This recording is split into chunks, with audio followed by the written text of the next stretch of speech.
What Should Danny Do? By Gannett and Adair Levy. Illustrated by Matt Sadler. 9 stories in one.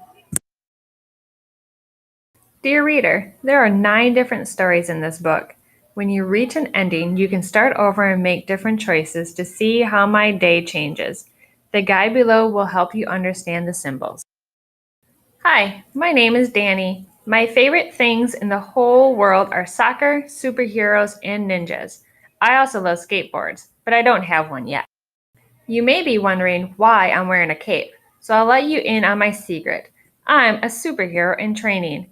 That means I have some superpowers, but I'm still working on the rest. For example, I jump super high. I run super fast. I have super muscles. And even though I can't fly just yet, I'm still working on it. Daddy says that most important superpower of all is my power to choose. With this power, I can change my day by changing my choices. He even gives me the coolest new cape so that I won't forget. Today is a special day because you'll be making choices for me. When you get to the end of the day, you can start over and make different choices. Then we'll see if the power to choose really does change my day. Ready? Let's go. Do I smell pancakes? I love pancakes. I zoom downstairs. Chocolate chip pancakes, I yell.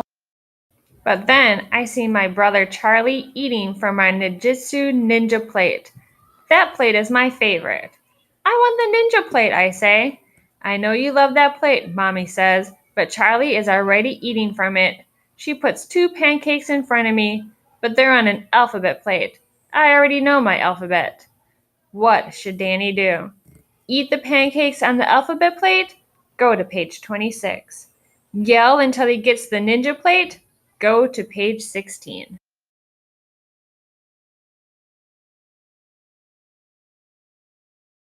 Even Superheroes Have Bad Days by Shelley Becker, illustrated by Ida Caban. When superheroes don't get their way, when they're sad, when they're mad, when they have a bad day,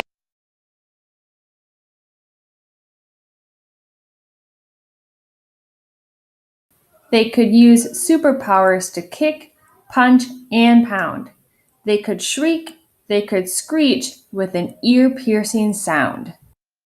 They could crush wooden crates and bend metal gates. They could throw trucks and buses across several states. They could knock over buildings like towers of blocks and crumble the streets into rubble and rocks. They could use laser eyes to ignite forest fires or fling boomerangs to deflate the town's tires. But upset superheroes have all sorts of choices. Instead of destruction and loud, livid voices, they burn angry steam off with speed of light hiking or super extreme outer space mountain biking.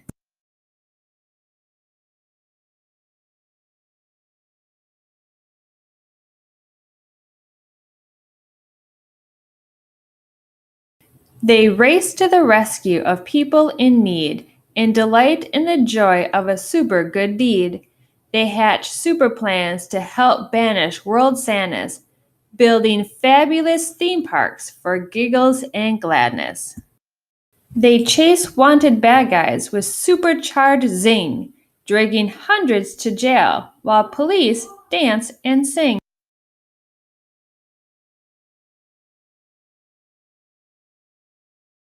They track down and tame super menacing beasts and transform pity parties to victory feasts.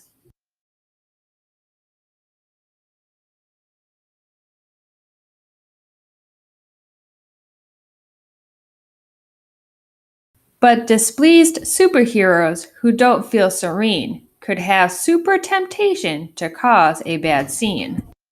They could blast icy blizzards on hot afternoons or walloping twisters in monster typhoons.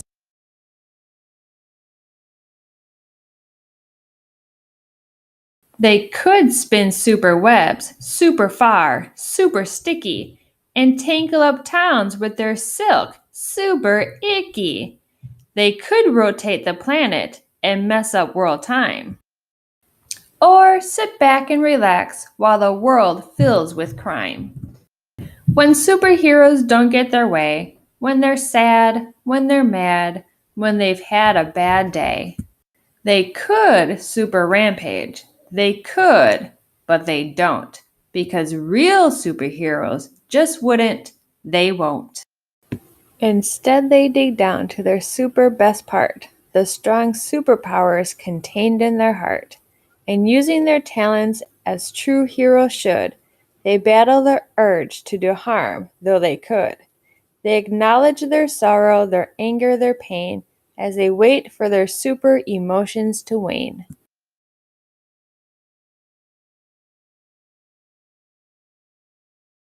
It's okay if they frown. It's okay if they sigh. It's even okay if they slump down and cry. But then they get up and get on with their day, saving the world in their most super way.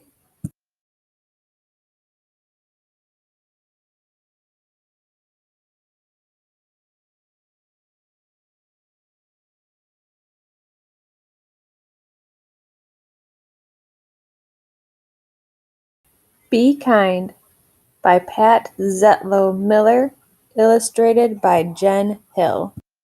Tanisha spilled grape juice yesterday, all over her new dress. Everyone laughed. I almost did too. But Mom always tells me to be kind, so I tried. I don't think it worked. I said, purple is my favorite color. I thought Tanisha would smile, but she ran into the hall instead. When she came back, snack time was over. She put on her art smock and didn't look at anyone. I almost told Tanisha that art was my favorite class, but I didn't want her to leave again, so I painted purple splotches and added some green until I had a bunch of beautiful violets. While I painted, I thought about Tanisha. Should I have handed her my napkin? Let her borrow my sweatshirt? Spilled my juice so everyone stared at me instead? What does it mean to be kind anyway? Maybe it's giving, making cookies for Mr. Ronaldi who lives alone, letting someone with smaller feet have my too tight shoes. He might win races in them too.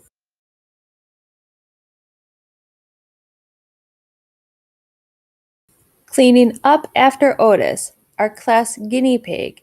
He's a messy eater. Maybe it's paying attention, telling Desmond I like his blue boots, asking the new girl to be my partner. Listening to Aunt Franny's stories, even the ones I've heard before. Being kind should be easy, like throwing away a wrapper or recycling a bottle, or saying, thank you, bless you. My mom says the quickest way to be kind is to use people's names. Hey Carla, what's new, Omar?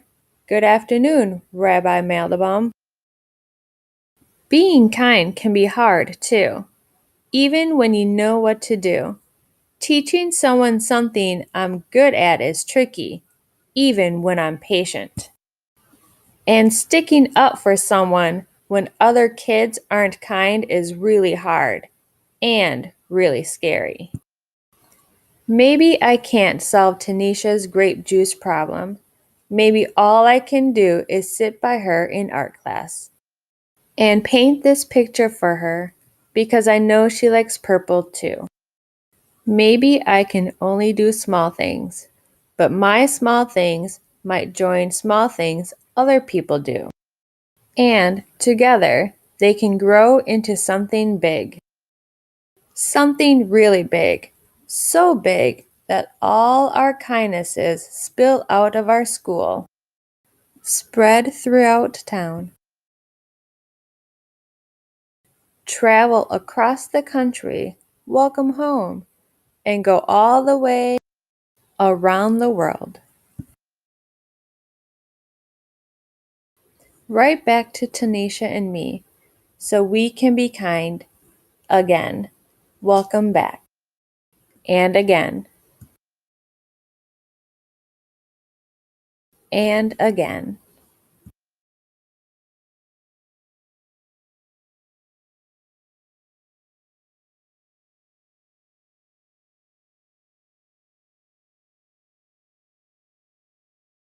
The Day You Begin by Jacqueline Woodson, illustrated by Rafael Lopez.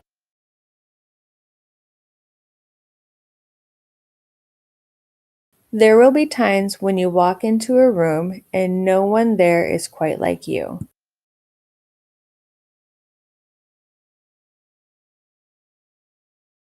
Maybe it will be your skin, your clothes, or the curl of your hair.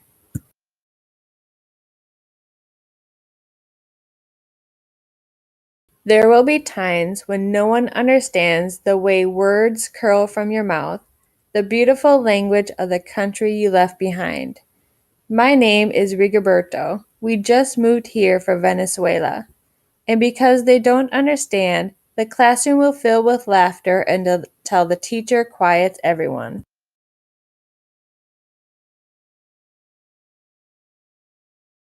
Rigoberto, from Venezuela, your teacher says so soft and beautifully that your name and homeland sound like flowers blooming the first bright notes of a song.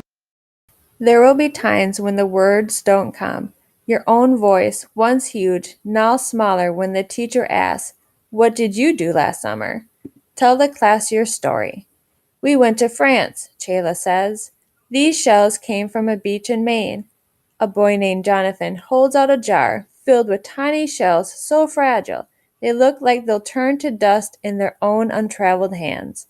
"My whole family went to India, Spain, South Carolina," each souvenir a small triumph of a journey, their travels going on and on.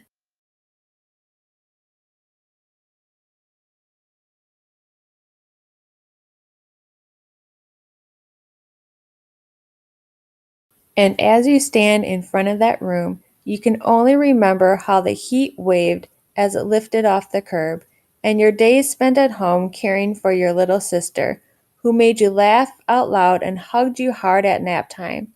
You can only remember the books you kept on reading long after she had fallen to sleep. And in that room, where no one else is quite like you look down at your own empty hands and wonder, what good is this when other students were flying and sailing and going somewhere?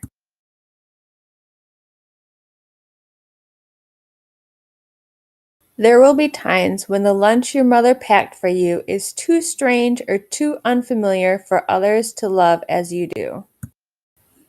When even your own friend Nedja will wrinkle her nose and say, "What's in there, anyway?" And you'll wonder how she doesn't see the rice beneath the meat and kimchi.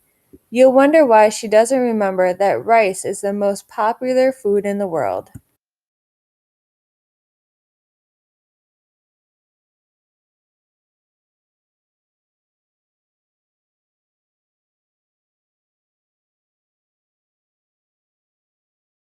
There will be times when the climbing bars are too high, the run is too fast and far, the game isn't one you can ever really play. "I don't want him on our team." You can watch. Maybe you can have a turn later.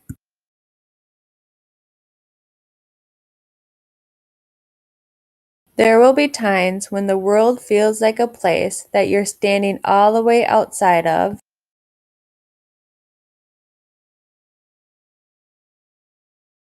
and all that stands beside you is your own brave self, steady as steel and ready, even though you don't yet know what you're ready for. There will be times when you walk into a room and no one there is quite like you until the day you begin to share your stories. "My name is Angelina, and I spent my whole summer with my little sister," you tell the class, your voice stronger than it was a minute ago, reading books and telling stories, And even though we were right on our block, it was like we got to go everywhere.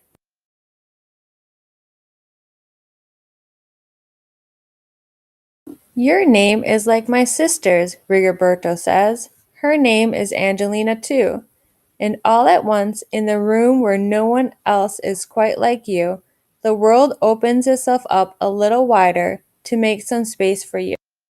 This is the day you begin to find the places inside your laughter and your lunches, your books, your travel, and your stories, where every new friend has something a little like you, and something else so fabulously not quite like you at all.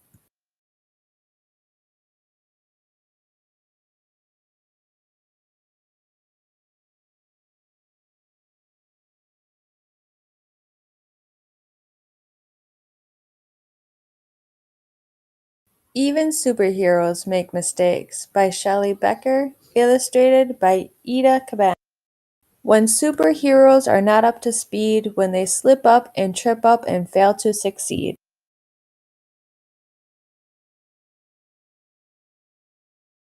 They could cry or deny or claim it's not fair, or rip off their capes and quit in despair.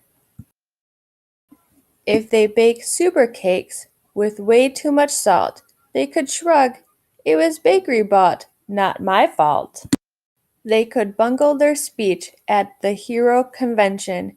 They could put on a light show, diverting attention. If they space out and nab the wrong guys without thought, they could choose to let bandits succeed with their plot.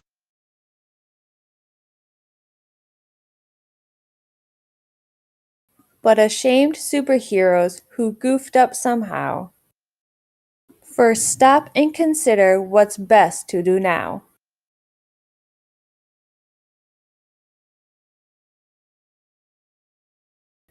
If they wake late for boot camp the very first day, they invent an alarm clock that works right away.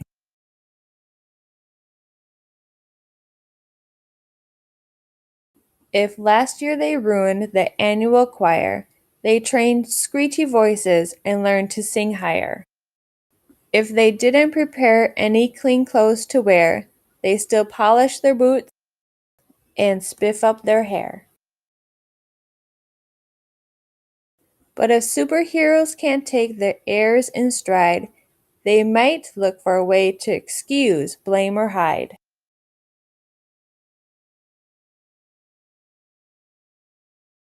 If they bash through the planets while flying in space, they could claim someone's cape was obstructing their face.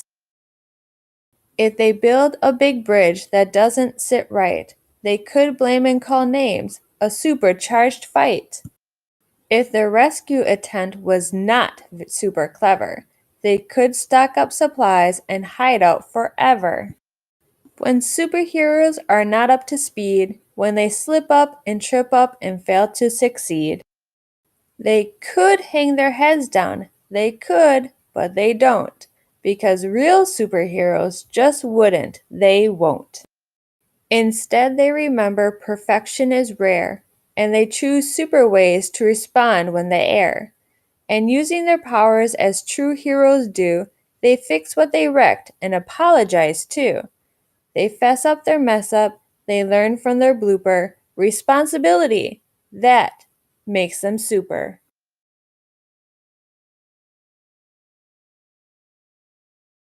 It's okay if they blush, it's okay if they quake, it's okay if they super regret their mistake, saving the world in their most super way.